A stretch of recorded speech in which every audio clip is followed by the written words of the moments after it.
গ্রামের সবচেয়ে সুন্দরী মেয়ে। সোনারপুর গ্রামের সবচেয়ে সুন্দরী মেয়ে ছিল রূপা। তার সৌন্দর্যের কথা শুধু তার গ্রামেই নয়, আশপাশের গ্রামেও প্রচলিত ছিল। লম্বা কালো চুল, টানা টানা চোখ, আর উজ্জ্বল ত্বকের জন্য সবাই তাকে অপ্সরার মতো মনে করত। রূপা শুধু সুন্দরীই ছিল না, সে ছিল বুদ্ধিমতী ও দয়ালু।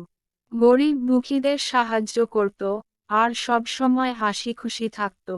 অনেক ধনী পরিবারের ছেলে তাকে বিয়ে করার জন্য রাজি ছিল, কিন্তু রূপা চেয়েছিল এমন কাউকে, যে তাকে ভালোবাসবে, শুধুমাত্র তার সৌন্দর্যের জন্য নয়, বরং তার মন ও গুণের জন্য।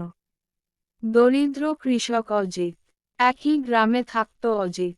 সে ছিল এক দরিদ্র কৃষক। তার বাবা মা অনেক আগেই মারা গিয়েছিল, একমাত্র ছোট বোন ছিল তার সংসারের দায়িত্ব। সারাদিন কঠোর পরিশ্রম করেও সে কষ্ট করে চলত। অজিত কখনো ভাবেনি যে তার মতো গরিব ছেলেকে রূপার মতো মেয়ে ভালোবাসবে। কিন্তু ভাগ্যের চক্রে একদিন সে রূপার সামনে এসে দাঁড়ালো। পরিচয় হলো, প্রেমের শুরু।